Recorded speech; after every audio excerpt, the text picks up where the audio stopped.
dropping in for salmon. Good morning, good morning. See if we have any luck.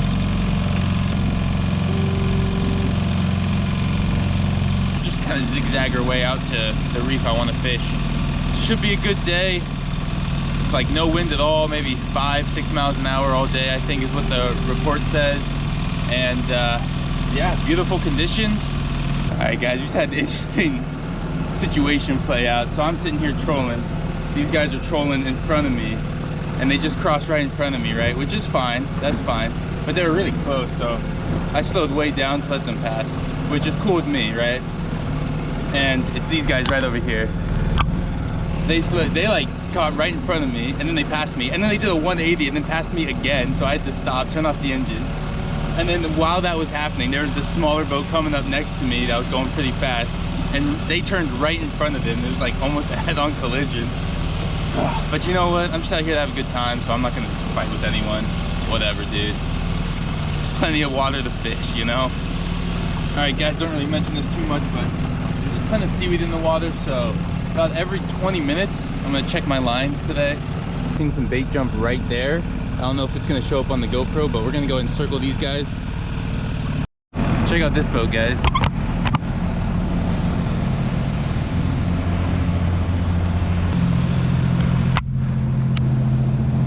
Oh boy, look at this weight coming for me. Look at it, that's a big wave right there. We're all right. I don't think it's gonna crash over the stern at all. Yeah, see, we're good. All right guys, we've concluded the initial salmon fishing portion of today and we are on to some rock fishing. It's my favorite kind of fishing to do here on the Bay Area coast. We're gonna drop down big swim bait here, try and catch a lingcod. We're just trolling a swim bait behind us. We hooked into something here. It's got some decent size to it.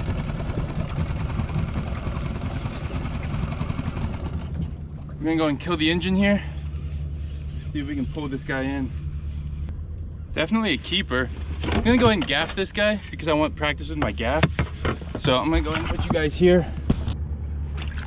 There we go. Looks like a keeper to me. All right guys, let's get this guy on board. Get the net out of the way here. Oh yeah, that's a big fish. Guys, that's a monster. How well was he hooked? Not bad, actually. Oh yeah, that's a 26-incher right there. Ooh, baby, let's go. Oh, all right. That's what I'm talking about. Trolling a swim bait. Look at that monster. Whew. A good one for sure. Go ahead and grab a picture here, but another look at this fish. Good gaff shot too. Happy with that. Doesn't damage any of the meat. Gonna go ahead and dispatch this guy, bleed him, throw him in the cooler. You know how it goes. Check out these this wake coming through from this big boat came through, and check out this wake I gotta deal with. Woo! Woo-hoo-hoo. Oh man, that's rocky. All right, very strange. That fish didn't fight at all. Kind of just came up. He was like, whatever, I guess this is it for me. This is kind of how I like to fish when it's dead calm out here. I put my motor as slow as it'll go. I want about 1.5 mile/hour troll. And I just drop the swim bait all the way down. I jig it every once in a while, make sure it's contacting bottom. If I don't feel bottom, I let a little bit more line out until I feel bottom, or I slow down my troll, one of the two. So honestly, this just helps me cover more distance. And lings like an active bait, so this seems to work really well for them. Don't really catch many rockfish doing this, but caught a ton of lings doing this. It's like no wind, there's barely any current. We're at high tide right now, so it's a slack tide. So essentially, I got to cover some distance somehow. I can't just fish the same spot over and over again. So this is what I've kind of developed as a good ling fishing technique. Seems to work okay. What's this? What's this? A fish. Not bad. We're gonna go ahead and kill the motor here so I can fight the fish. Not terrible, but I don't think it's a keeper ling, guys. See, right there. Small little ling. Not what we are looking for today. It looked like that kind of gill hooked him, so twist him upside down.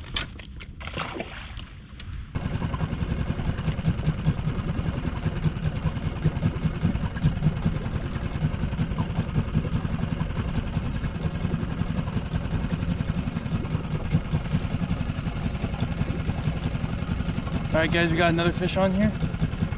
Ooh, this one's got more bite to it. Some head shakes. We're gonna keep the troll going. Oh, a ton of head shakes. What in the world? Hopefully this is a keeper. Look at that. I got my swim bait with the gaff too, which is funny. I think we just got our lean limit, guys. All right, let's see what the official measure is. Oh.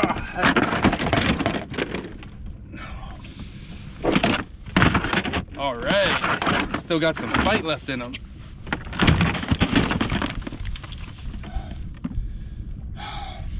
You know what?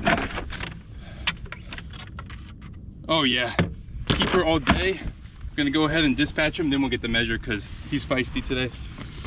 Let's get this official measure. Oh, 25 incher, look at that. Two great lings in the boat today. Definitely a keeper here. You guys know the drill. We're gonna go ahead and stick them on this strainer, put them overboard, and bleed them. If you guys are interested in how I bleed fish, one knife in, above the gills, straight down, and the other side as well.